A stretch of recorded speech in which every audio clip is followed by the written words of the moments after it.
आप सभी का डिजिटल तैयारी यूट्यूब चैनल पर। मेरा नाम है चेतन पारिक। आरएस अग्रवाल की हिंदी वाली बुक हम सॉल्व कर रहे हैं, जिसमें हमारा चैप्टर चल रहा है रेशियो एंड प्रोपोर्शन।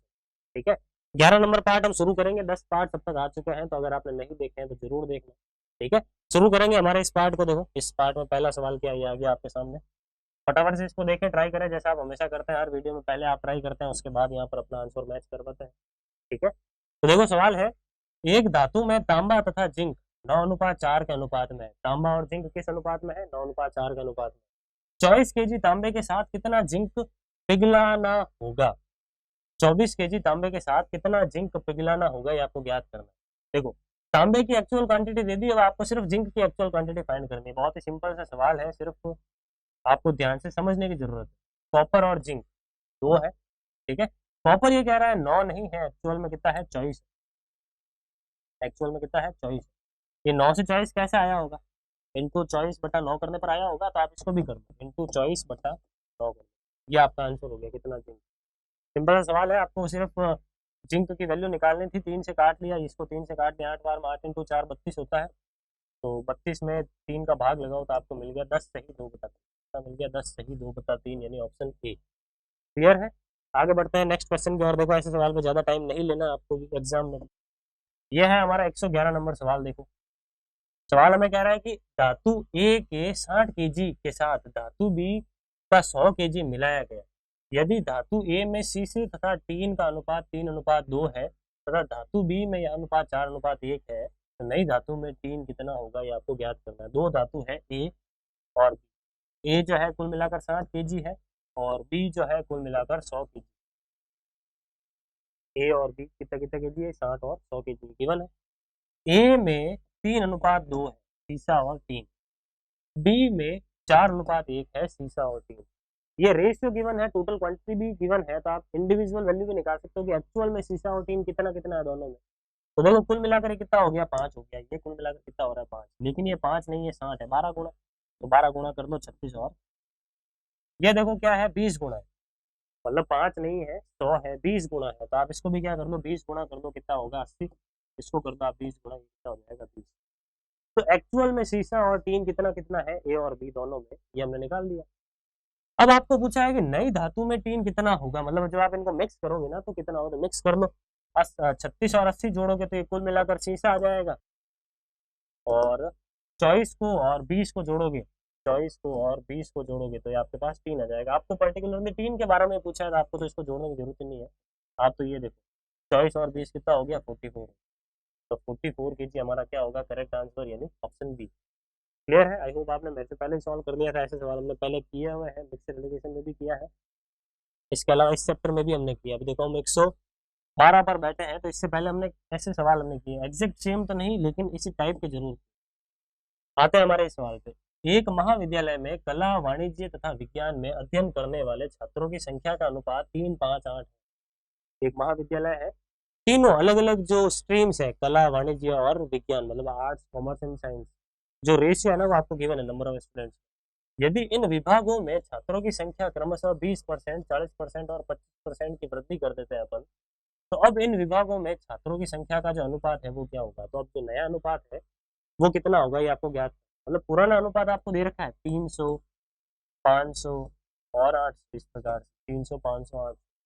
आपको नया अनुपात ज्ञात करना है। 300, 500, 800 क्या लिखा है मैंने? देखो, यहाँ पर 3, 5, 8 लिखा है ना, तो मैंने सबको 100 से गुणा करके लिख दिया, ताकि अगर मान लो आगे कैलकुलेशन करने भी पड़े तो कहीं पे पॉइंट्स ना हो, बिना पॉइंट हम सॉल्व करें। ठीक है, आप चाहो तो बिना इनके भी कर सकते हो, इसमें कोई समस्या नहीं है। फिर हो सकता है आगे आपको कहीं ना कहीं एलसीएम लेते समय इसको लेना पड़े, तो चाहे आप 2 जीरो लगाओ, चाहे 3 जीरो लगाओ, उससे कोई फर्क नहीं पड़ता। ठीक है, चाहे आप 1 जीरो लगाकर भी सॉल्व करो। फिलहाल जैसे ये कह रहा है 20% इंक्रीज किया, तो इंटू 6/5 कर दो। 40% इंक्रीज किया तो इंटू 7/5 कर दो। 40% का मतलब कितना होता है? 2/5 होता है, यानी 5 से 7 किया। 5 के ऊपर आपने 2 इंक्रीज किया, मतलब 5 से 7 किया।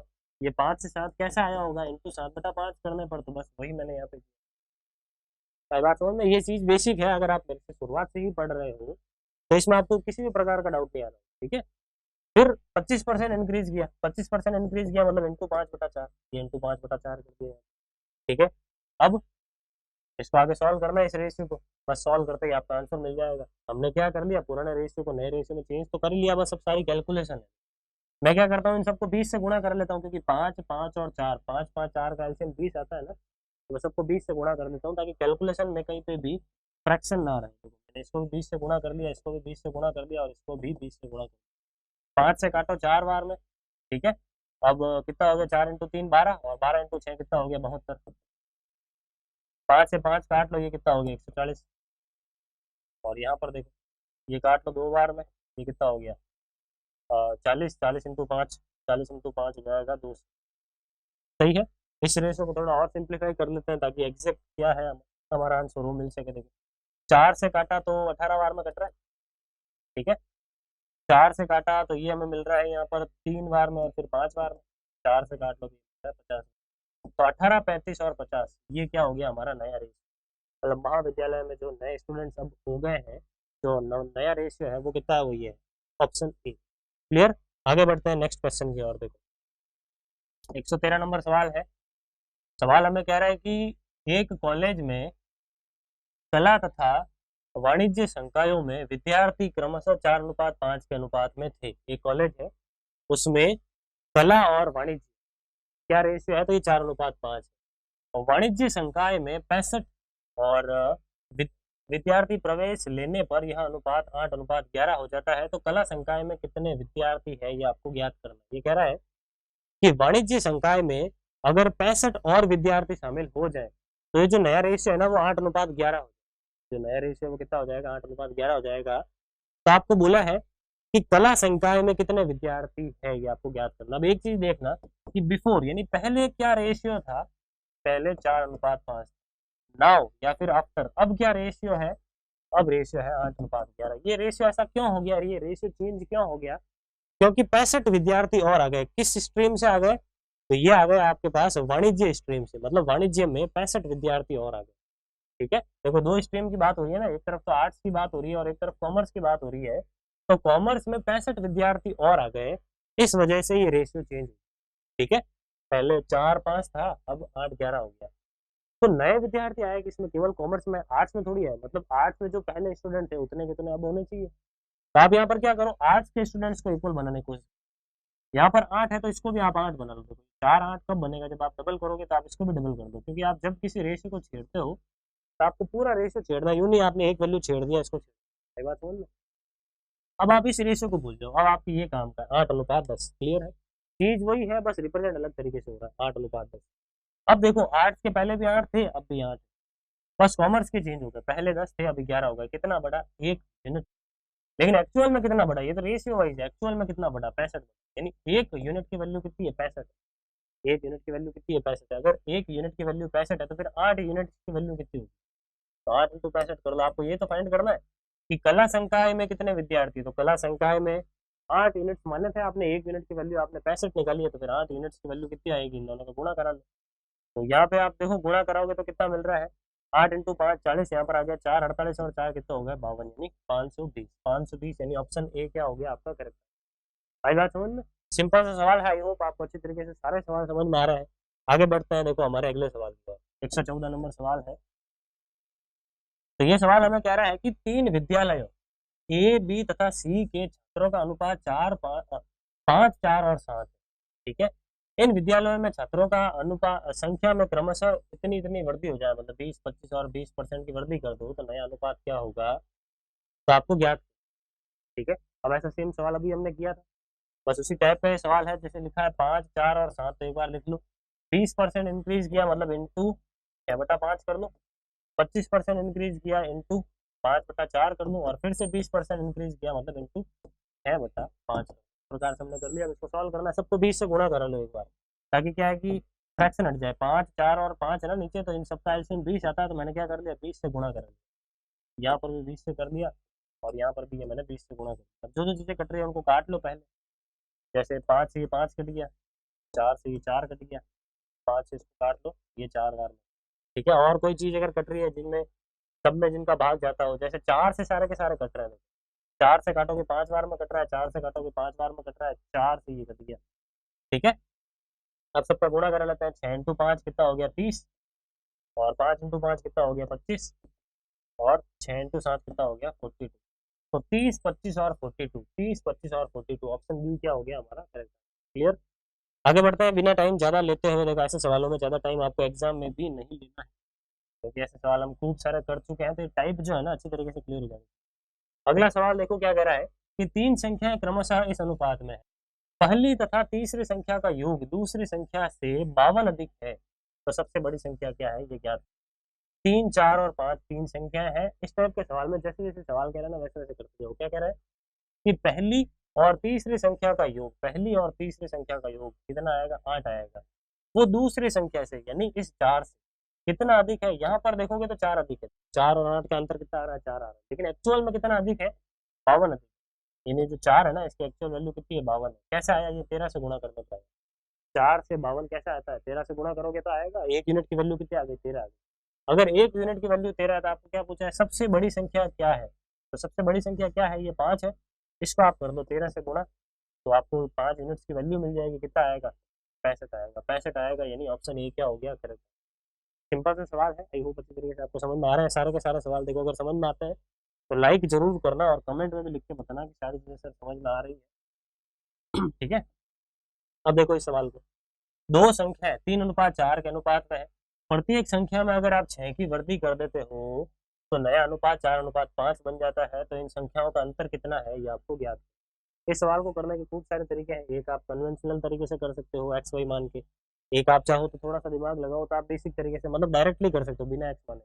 ठीक है। देखो कैसे करना है, 3:4 था पहले, अब कितना हो गया 4:5। आपने क्या किया, ये ऐसा अनुपात चेंज क्यों हो गया, क्योंकि आपने दोनों में 6 जोड़ा है। आपने दोनों में 6 जोड़ा है। अगर आपने दोनों में 6 जोड़ा है, इसका मतलब संख्याओं का जो अंतर है जितना पहले था उतना को उतना अब होना चाहिए, है या नहीं। जैसे मान लो आपके पास दो संख्याएं हैं 2:3, ठीक है, दो संख्या है मान लो 2 और 3, अनुपात नहीं 2 और 3। आप क्या कर रहे हो, दोनों में 6 जोड़ रहे हो, जोड़ लो। इसमें 6 जोड़ो देखो कितना हो गया 8, इसमें 6 जोड़ो देखो कितना हो गया। भले ही आपने जोड़ लिया, अंतर में कोई प्रभाव पड़ा क्या, देखो पहले भी अंतर एक था, अभी भी देख लो अंतर एक। सही बात समझ में। तो ये सवाल एक तरीके से एजिज टॉपिक अगर आपने मेरे से देखा है पूरा समझा है तो आपने ऐसे सवाल हमने वहां पे किया, ये एजिज का ही सवाल है, बस लैंग्वेज चेंज करके यहाँ पे डाल। तो यहाँ पे क्या है कि आपने अगर दोनों संख्याओं में कुछ बढ़ाया है, इसका मतलब आप भले ही बढ़ा लो दोनों में, संख्याओं का जो अंतर है ना वो तो सेम रहेगा। अंतर जो है ना वो तो सेम रहेगा। तो देखो अंतर सेम है क्या, यहाँ पर एक है, यहाँ पर एक है, बिल्कुल अंतर सेम है पहले से। अगर अंतर सेम नहीं होता तो हम सेम बनाते हैं।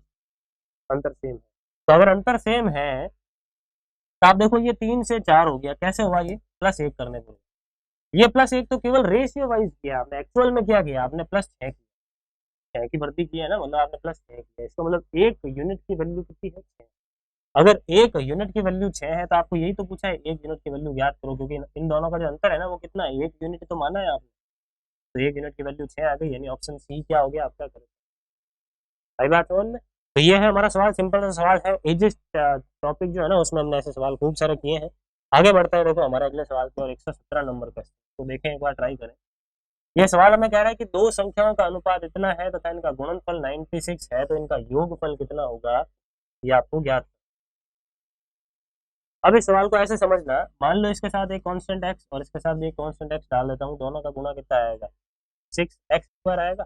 तो 6x² आपको गिवन है कितना है, 96 है। हालांकि मैं इसको बिना x करवा सकता हूँ, लेकिन बिना x करोगे तो हो सकता है समझने में थोड़ी कंफ्यूजन रहे, इसलिए पहले x से कर लो, फिर मैं x हटा के आपको बता दूंगा कि x कैसे हटा। पहले इसको समझना, दोनों संख्याओं को मान लिया मैंने 2x 3x, दोनों का गुणा कर लिया 6x²। 6x² 96 के अगर बराबर हो गया तो इसको काटा, देखो 16 बार में कट गया, यानी x की वैल्यू कितनी आ रही है, 4 आ रही है। अगर x² 16 है तो x की वैल्यू कितनी है, 4 है। अगर x की वैल्यू 4 है तो फिर ये कितना होगा, 8 होगा, और ये कितना होगा, 12 होगा। आपको दोनों का योग पूछा, 8 और 12 का योग कितना होता है, 20। अगर 20 योग होता है इसका मतलब ऑप्शन बी क्या होगा हमारा। सही बात समझ में। तो ये हमारा सवाल है। अब बिना एक्स कैसे करना है, तो देखो बिना एक्स करने के लिए थोड़ा सा सोचना पड़ेगा, बाकी सिंपल सवाल है, थोड़ा सा सोचना पड़ सकता है। जैसे 2:3 है, गुणा करोगे तो 6 आ रहा है, ये 6 नहीं है, कुल मिलाकर कैसा है 96 है। 6 से 96 कैसा आया, 16 गुणा करने पर आया। अब गलती क्या होगी एग्जाम में, आप इसको भी 16 से गुणा कर दोगे, इसको भी 16 से गुणा कर दोगे, ठीक है।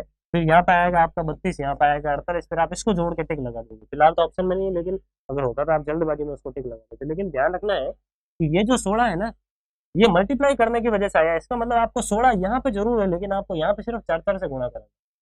यहाँ पे आपको सिर्फ 4 से ही गुणा करवाना है, क्योंकि 4 × 4 करने पर ये 16 मिले। फिर आप देखोगे यहाँ पर ये 8 आ जाएगा और ये 12 आ जाएगा। सही बात है। तो इसलिए मैंने पहले एक्स वाला कराया ताकि आपको पता रहे कि अगर एक्स हटा लो तो क्या होता है, लगा लो तो क्या होता है। ठीक है, आगे बढ़ते हैं अगले सवाल की। नेक्स्ट क्वेश्चन देखो 118 नंबर, तो एक बार ट्राई कर लो।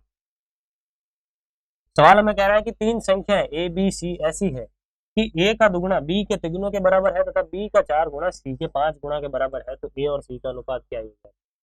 रेशियो प्रोपोर्शन है, तो ऐसे सवाल अब आपको आ जाने चाहिए क्योंकि हम 118 नंबर सवाल पे बैठे हैं। वैसे सवाल हमने पहले कर रखे। तो ए का दुगुना यानी 2 है किसके बराबर है, बी के तिगुना के। जैसे सवाल कह रहा है वैसे। आगे कह रहा है बी का 4 गुना, ये लो बी का 4 गुना किसके बराबर है, सी के 5 गुना, ये लो 5 गुना सी। सही है। यहाँ पर देखो ए अनुपात बी कितना आ रहा है आपको, 3:2 आ रहा है। ये बी मैंने इस तरफ भेज दिया, 2 को इस तरफ भेज दिया। यहाँ पर देखो सी को इस तरफ भेज रहा हूँ, 4 को इस तरफ भेज रहा हूँ, तो बी बटा सी कितना आएगा, ये आ गया 5:4। अब ए बी सी रेशियो को मर्ज कर लो। ए बी सी रेशियो को मर्ज करना अब आपसे ज्यादा कौन जानता है, क्योंकि आप मेरे से, मैं मेरी तारीफ नहीं कर रहा हूँ, आपने मेरे साथ साथ पूरी आर एस अग्रवाल की है। तो एक एक चैप्टर अगर आपने किया तो ये रेशियो मर्ज करना तो आपको आ जाना चाहिए, क्योंकि शुरुआत से ही हमारी अप्रोच ही रेशियो रही है। परसेंटेज चैप्टर से हम रेशियो मेथड से ही कर रहे हैं, सारे चैप्टर रेशियो मेथड से कर रहे हैं। अब ये रेशियो मर्ज करना अगर आपको नहीं आता है तो कहीं ना कहीं आपने ध्यान से मेहनत नहीं की। ठीक है, अब ये दोनों रेशियो है, इसको मर्ज कर लो, बस खत्म है सवाल। तो कैसे करते हैं, 2 और 5 का एलसीएम 10 होता है। ये 2 से 10 कैसा आया, 5 गुणा करने पर 5 गुणा कर लो 15। 5 से 10 कैसा है, डबल करने पर, तो इसका डबल कर लो, ये हो गया 8। ये आ गया आपका रेशियो। आपको पूछा क्या है, ए और सी का रेशियो। ये लो ए और सी का रेशियो 15:8 यानी ऑप्शन सी। क्लियर है। तो यहीं पर हमारे इस वीडियो को समाप्त करते हैं। आई होप सारे सवाल आपको समझ में आ गए हैं 118 तक के। अब आगे के जो सवाल है वो हम अपकमिंग पार्ट्स के अंदर करेंगे। एक बार मैं फिर से बता दूं, आपको सेम चैप्टर इंग्लिश वाली आर एस अग्रवाल में भी करना है। आपको लैंग्वेज की ज्यादा इशू नहीं आएगा क्योंकि सवाल वहाँ पे मैं हिंदी में भी एक्सप्लेन करता हूँ। आप इंग्लिश वाली आर एस अग्रवाल भी पूरी पूरी कर लोगे तो ज्यादा नंबर ऑफ क्वेश्चन की आपकी प्रैक्टिस हो जाएगी अच्छी खासी, और सारी की सारी जो टॉपिक्स वो अच्छे हो जाएंगे। तो फिलहाल यहीं पे समाप्त करते हैं। Thank you. Please like share